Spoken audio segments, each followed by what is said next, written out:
గుత్తి పట్టణ మండల print and electronic media గౌరవ నిస్వార్థ పాత్రికేయ మిత్రులకు మా జనసేన పార్టీ గుంతకల్ నియోజకవర్గం తరఫున నమస్కారాలు తెలియజేస్తున్నా. ఈ పాత్రికేయ సమావేశం చేసినటువంటి మా నిస్వార్థ జన సైనికులకు, వీర మహిళలకు, మా నాయకులకు, వివిధ హోదాలో ఉన్నటువంటి ప్రతి ఒక్కరికి పేరు పేరున నా హృదయపూర్వకమైనటువంటి కృతజ్ఞత అభినందనలు తెలియజేస్తున్నా. ముఖ్యంగా ఈరోజు ఈ ప్రెస్ మీట్ నిర్వహించడానికి ప్రధాన కారణం రెండు తెలుగు రాష్ట్రాలనే కాకుండా దక్షిణ భారతదేశంలో తిరుగులేని నాయకుడుగా అవుతున్నటువంటి శ్రీ కొణిదెల పవన్ కళ్యాణ్ గారిని టార్గెట్ చేస్తూ ప్రాంతీయ విద్వేషాలను రెచ్చగొడుతూ మతాల మరియు కులాల వైర్యాలను పెంచుతూ చేస్తున్నటువంటి హడావిడిని అందరూ గమనిస్తున్నారు.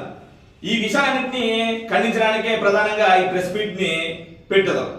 ముఖ్యంగా ప్రాంతీయ విద్వేషాలు రెచ్చగొడుతూ పవన్ కళ్యాణ్ గారిని తెలంగాణ సూడో వాదులు, ముఖ్యంగా పాత్రికేయ ముసుగులో ఉన్నటువంటి వ్యక్తులు నానా హంగామా చేశారు. ప్రొఫెసర్ నాగేశ్వరరావు గారు అంటే మాకు కూడా గౌరవం ఉంది. ఆయన కూడా పొరపాటున మాట్లాడానని చెప్పాడు పెద్ద స్థాయిలో. మేము కూడా ఆయన క్షమాపణ చెప్తే దానిలో మేము స్వాగతించాం. అయినా కూడా దాన్ని ఉద్దేశపూర్వకంగా ఏదో సాధించాలనేటువంటి ఉద్దేశంతో ఎప్పుడైతే నరేంద్ర మోడీ గారు భారత ప్రధాని భరత జాతి ముద్దుబిడ్డ పవన్ కళ్యాణ్ గారిని ఇంటికి వచ్చి పరామర్శించారో అప్పటి నుంచి గుండెలో రైలు పెరుగుతున్నాయి ప్రతి ఒక్కరికి.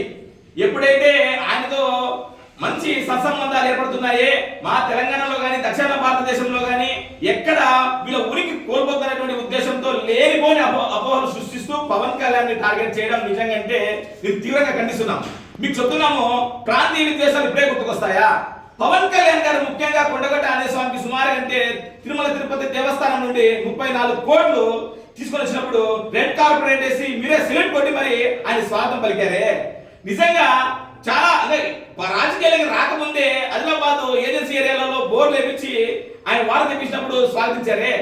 మరీ ముఖ్యంగా ఫ్లడ్స్ వస్తే తెలంగాణ ప్రాంతంలో ₹1 కోటి ప్రజెంట్ ఉన్నటువంటి ముఖ్యమంత్రి రేవంత్ రెడ్డి గారికి ఇచ్చినప్పుడు స్వాగతించారే.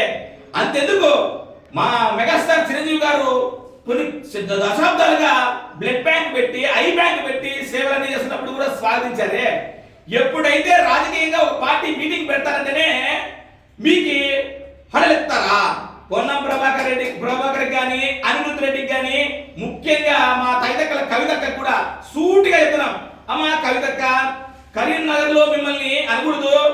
ప్రజలు పారద్రోలితే మీ నాన్న అధికారాన్ని అడ్డం పెట్టుకొని ఎమ్మెల్సీగా చేస్తే నువ్వు ఆ ఎమ్మెల్సీని అడ్డం పెట్టుకొని లిక్కర్ మాఫియాతో నిజంగా మా తెలుగు రాష్ట్రాల ప్రజల ఆడపడుతున్న గౌరవాన్ని కూలనాడినటువంటి వ్యక్తివి నువ్వు.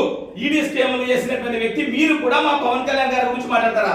పవన్ కళ్యాణ్ గారు రెండు చోట్ల ఓడిపోతే తనదైన శైలిలో అద్భుతమైనటువంటి పోరాటం చేసి నిజంగా ఆంధ్రప్రదేశ్ మనలు పొంది 20కి 20% నిజంగా భారతదేశంలోనే కాదు ప్రపంచ దేశాల్లో ఎక్కడ లేనటువంటి 100% స్ట్రైక్ రేట్ సాధించినటువంటి ఏకైక నాయకుడు అంటే పవన్ కళ్యాణ్ గారు. అలాంటి నాయకుడి మీద మీరు తూలనాడడం నిజంగా చాలా హేమైంచగా. రాబోయే రోజుల్లో ఖచ్చితంగా తగిన మూల్యం చెల్లించుకుంటారు. ఎక్కడైనా కూడా మీరైతే టిఆర్ఎస్ ని బిఆర్ఎస్ చేసుకోవచ్చు, మీ పార్టీని భారతదేశ నలుమూలలా వ్యాపింపజేయడానికి ముందుకు రావచ్చు. కానీ మా నాయకుడు తెలంగాణలో పార్టీ ఎస్టాబ్లిష్ చేస్తాము, సాధికొంత మీటింగ్ పెడతామంటే మీకు అప్పుడే ఇబ్బందులు ఏర్పడతాయా? ఏదేమైనా చిరంజీవి లాంటి ధర్మరాజు కాదు మా పవన్ కళ్యాణ్ గారు, విశ్వ విజేత గారికి ఇచ్చేటువంటి అర్జునుడు లాంటి వ్యక్తి కొణిదెల పవన్ కళ్యాణ్ గారు అనేది ప్రతి ఒక్కరు గుర్తుపెట్టుకోవాలి. టీఆర్పీ టైం కాదు ఇది, జనసేన సోషల్ మీడియా యుగం. నిజంగా మా గౌరవ పాత్రికేయ మిత్రులు కానీ, మా సోషల్ మీడియా వారియర్స్ తో కానీ మీకు అందరికీ తిప్పి కొడతాం. దాంతో పాటు ముఖ్యంగా ఈ మధ్య కాలంలో ఎప్పుడు లేనటువంటిది పవన్ కళ్యాణ్ గారు అవినీతి చేశారని చెప్పి కోడి చెరువుని కబ్జా చేశారంటున్నారు.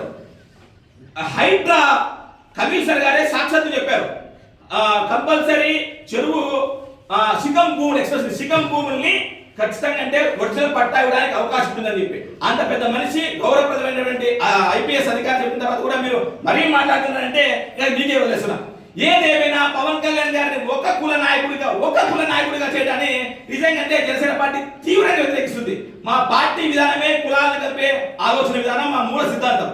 ఏదేమైనా మీరు బాగా పెట్టుకోండి. పవన్ కళ్యాణ్ గారు పంచాయతీరాజ్ శాఖ మంత్రిగా అనేక రోడ్లు వేస్తున్నాడు, డ్రైన్లు కడుతున్నారు.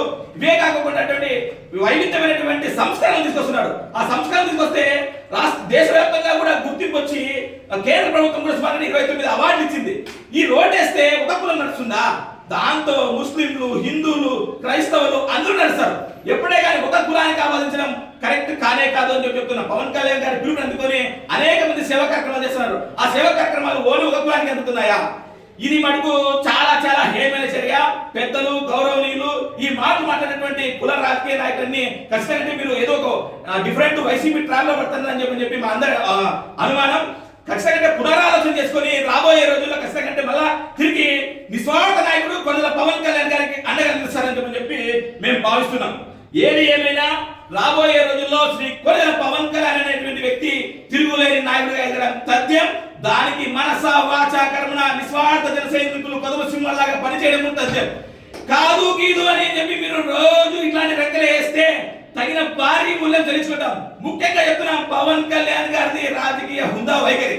కాదు గీదు అని చెప్పి ఇష్టాసారం మాట్లాడతామంటే ఖచ్చితంగా ప్రతి ఒక్కరి నేలకలు కూడా కోస్తామని చెప్పి తీవ్రంగా జనసేన పార్టీ గుంతకల్ నియోజకవర్గం హెచ్చరిస్తుందని తెలుపుకుంటూ ఈ అద్భుతమైనటువంటి అవకాశం ఇచ్చినటువంటి గౌరవ పాత్రికేయ మిత్రులకు మా నిస్వార్థమైనటువంటి జనసేన శ్రేణులందరికీ కృతజ్ఞతలు తెలుపుకుంటూ సెలవుస్తున్నాను. జై హింద్, జై Bharat. Thank you so much.